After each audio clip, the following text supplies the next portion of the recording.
Beaucoup de jeunes quitteront l'Afrique dans l'espoir d'aller chercher le bien-être dans les pays des Blancs. Ils parleront toutes les langues des Blancs. Parmi eux, beaucoup seront séduits par la vie matérielle des Blancs. Ainsi, ils deviendront la proie. Il y aura beaucoup de mortalité parmi eux, et certains ne reverront plus leurs parents, et reverront plus leur Afrique. Il faudra une longue période pour que l'homme noir acquiert sa maturité spirituelle. Celle-ci lui permettra d'acquérir son indépendance matérielle. Alors s'accomplira la troisième étape. Dans celle-ci naîtra un grand roi divin. Il viendra avec ses trois pouvoirs.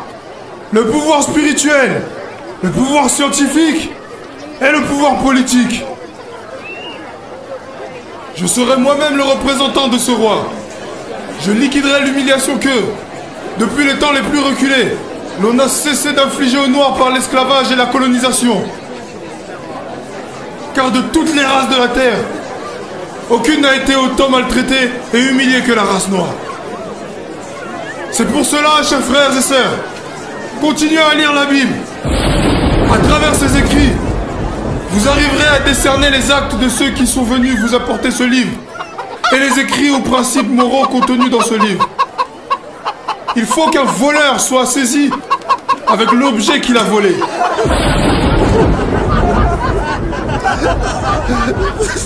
Eh oui, nous aurons notre propre livre sacré, dans lesquels sont écrites en mandombe des choses cachées. Un instructeur viendra avant mon retour pour écrire ce livre et préparer l'arrivée du roi. Il sera combattu par la génération de son temps, mais petit à petit, beaucoup de gens comprendront et suivront son enseignement. Car sans cet enseignant, qui préparera les peuples africains? Car l'arrivée du roi sera très meurtrière et sans pardon. Alors il faut que les peuples d'Afrique et du Congo soient instruits avant cet événement. Vous ne savez pas encore ce que c'est qu'une guerre spirituelle.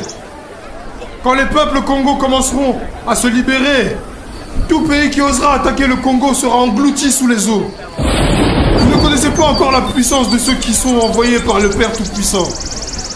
À quoi sert à l'homme de s'attaquer à Dieu si le jour de sa mort, même s'il avait beaucoup de biens matériels, il n'a même pas le temps d'arranger son doigt? Vous ne savez pas de quoi est faite votre vie et pourquoi vous vivez. Car exister physiquement, c'est apparaître comme presque rien.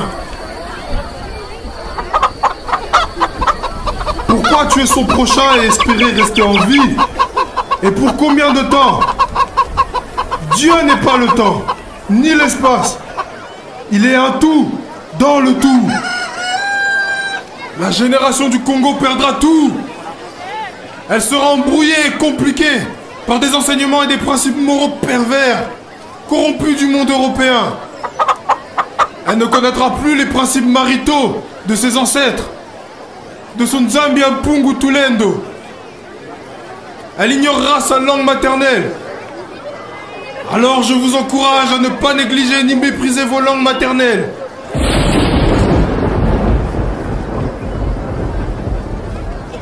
Il faut les enseigner à vos enfants et à vos petits-enfants. Car viendra un temps où les langues des colons seront oubliées. Dieu le Père Tout-Puissant a donné à chaque groupe humain une langue qui sert comme d'une alliance de communication. Ne la négligez, ni méprisez jamais. L'Esprit veille sur moi, comme il veille également sur vous tous. Dieu demeurera toujours votre guide et votre protecteur. Servez-le jusqu'à la fin de votre vie. Que cette séparation entre vous et moi ne vous plonge pas dans le désespoir. Je vous le promets, mort ou vivant, je vous ramènerai à la liberté.